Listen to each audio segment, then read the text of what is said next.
Gravity Falls est un univers rempli de mystères. Cependant, au fur et à mesure que l'histoire avance, toutes ces anomalies finissent par prendre sens et à trouver leur explication, ne nous laissant alors plus la possibilité de rêver. Mais que penseriez-vous si je vous disais qu'il existe encore un mystère qui ne sera probablement jamais résolu? Le mystère dont je vais vous parler prend place lorsque Dipple, Mabel, Moose et Wendy décident d'aller explorer un endroit abandonné dans le but d'en apprendre plus sur l'auteur du journal. Effectivement, à force d'étudier le journal et d'en percer ses mystères, Dipper trouve un indice important. Un bunker dissimulé au milieu de la forêt, et il est quasiment sûr que c'est là que se cache l'auteur du journal. Les quatre amis réfléchissent à la manière dont ils pourraient pénétrer dans le bunker, et Wendy finit par trouver la solution, leur révélant alors un escalier qui s'enfonce sous terre. À l'intérieur, le bunker paraît désert, aucun signe de vie, juste des vivres et des armes. Jusqu'à ce que Dipper tombe sur une boîte de conserve qui semble avoir été ouverte il y a peu de temps. Quelqu'un devait sûrement être là il n'y a pas très longtemps. Il continue de fouiller et tombe sur une porte dissimulée derrière un poster. Au bout du tunnel, ils atterrissent dans une pièce étrange remplie de symboles, et sans le faire exprès, Mabel et Dipper vont déclencher un mécanisme. Les murs se mettent à bouger, puis des piliers en sortent pour les écraser. Mais heureusement, Dipper trouve la solution de l'énigme dans le journal. Et ensemble ils parviennent à actionner tous les boutons, ce qui leur ouvre une porte leur permettant de s'enfuir de justesse. Les quatre amis se retrouvent dans une pièce remplie de machines, mais rien d'intéressant, et toujours aucun signe du journal ni de l'auteur. Mais en fouillant, Wendy et Dipper vont se retrouver bloqués dans un sas, et Wendy va activer la douche de décontamination en pensant qu'elle servait à réouvrir la porte. Suite à ça, la dernière partie du bunker s'ouvre et on y découvre des sortes d'incubateurs, comme si quelqu'un avait mené des expériences. Ça, ainsi que des galeries gigantesques creusées dans les murs. Et en essayant d'imaginer la taille de la bête qui a pu les creuser, Wendy et Dipper comprennent immédiatement qu'ils sont en danger. Ils partent en courant mais finissent coincés dans un cul-de-sac. L'ombre de la créature qui s'approche se dessine sur le mur. Mais au moment où tout semblait perdu, quelqu'un vient à leur secours et arrache la langue du monstre.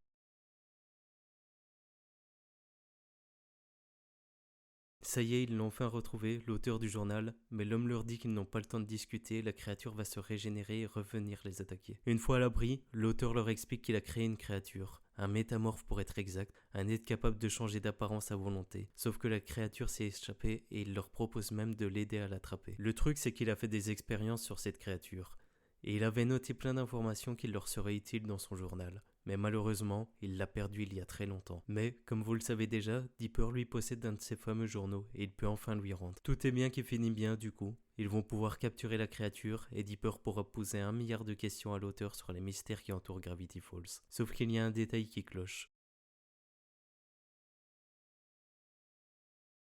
Depuis le début, Wendy et Dipper se sont fait mener en bateau. C'était lui le métamorphe, c'était lui la créature qui fut enfermée par le réel auteur, qui lui demeure toujours introuvable. Grâce au journal, le métamorphe acquiert de nouvelles formes, c'est pour ça qu'il le voulait. Mais heureusement, Wendy parvient à récupérer le livre et il ne leur reste plus qu'à s'enfuir. Sur le retour, ils tombent sur Mabel et Moose qui étaient partis à leur recherche et Wendy leur explique la situation. Les quatre amis pourraient bien s'enfuir, mais le problème c'est que si le métamorphe regagne la sortie, il pourrait alors prendre l'apparence de n'importe quel habitant et là plus personne ne pourrait l'arrêter. Ils n'ont pas le choix, ils vont devoir se battre et éliminer la créature. Ils tentent alors un piège au métamorphe, sauf que tout ne se passe pas comme prévu et ils se font tous balayer et Wendy se fait emporter par les eaux. Quand Dipper la retrouve enfin, elle est allongée sur le sol, inconsciente. Dipper se met à pleurer. Mais Wendy, évidemment, c'était une ruse du métamorphe. Un combat s'engage alors entre les deux Wendy. Dipper arrive au secours de son ami, mais comment différencier les deux? Il hésite un instant, mais comme il connaît son ami par cœur, il trouve qui est la bonne et assène un coup de hache à l'impostrice. Il pousse la créature dans l'incubateur et Mabel met en action la cryogénisation. Le métamorphe finit congelé, mettant ainsi les habitants de Gravity Falls hors de danger. Enfin, pour l'instant. On finira par en apprendre un peu plus sur l'origine de ce monstre. Quand les héros retrouvent enfin le vrai auteur des journaux, Fort Pines, qui est nul autre que le frère jumeau de leur oncle Stan, on apprendra que c'est lui qui a trouvé la créature qui de base était un œuf. Quand ce dernier éclot, Fort découvre une créature qui a la capacité de changer de forme à volonté. Fasciné par ses étranges capacités, Ford va adopter le métamorphe comme un animal de compagnie. Il va créer le fameux bunker où il fera des expériences dessus, mais en comprenant la menace que constituaient ses capacités et le désastre que ça serait si le métamorphe venait à mettre la main sur ses journaux, Ford décidera d'enfermer le métamorphe et il laissera une note au cas où une personne égarée venait à pénétrer dans le bunker. Expérience 210. Le métamorphe devient trop dangereux.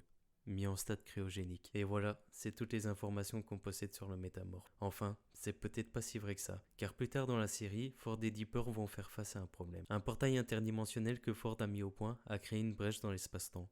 Et le problème, c'est qu'elle s'agrandit. Et si elle venait à s'ouvrir complètement, le monde serait détruit. Heureusement, Ford a une idée pour colmater la brèche. Il s'agit d'une colle spéciale qui ne se trouve qu'à un seul endroit. Et cet endroit, c'est ici, le sommet d'une colline. Et même si Dipper ne voit pas ce que celui a de spécial, Ford lui fait comprendre très vite. Effectivement, au fil de ses recherches, Ford a découvert qu'un vaisseau extraterrestre s'était crashé à Gravity Falls il y a des millions d'années. Et il pourrait bien être la cause de tous ces mystères. Vous vous demandez peut-être où est-ce que je veux en venir, mais vous inquiétez pas, vous allez très vite comprendre. Lorsque Ford et Dipper exploreront le vaisseau extraterrestre à la recherche de leur fameuse colle, à un moment, on pourrait y voir ceci inscrit sur le mur, des sortes de symboles. Ça, c'est ce qu'on appelle un cryptogramme, un message codé, qui une fois déchiffré nous donne la phrase suivante. Un spécimen s'est échappé. Il change de forme. Et là, ça soulève pas mal de questions. Les extraterrestres parlent d'un spécimen, sauf que comme on a pu le voir plus tôt, lorsque Ford a trouvé le métamorphe, il était sous la forme d'un œuf. Donc il y a probablement plusieurs métamorphes. De plus, la soucoupe s'est crachée à Gravity Falls il y a des millions d'années. Alors comment peut-il être sous la forme d'un œuf? Ça veut dire qu'un autre métamorphe l'a pondu il y a très peu de temps, des millions d'années après que le premier spécimen se soit échappé. Par conséquent, ça signifie qu'il existe beaucoup plus de métamorphes qu'on ne le pense. Car en effet, cette espèce ne semble pas vieillir, et ça doit faire des siècles qu'ils vivent parmi les hommes dissimulés sous une fausse apparence, attendant leur heure tapis dans l'ombre avec impatience.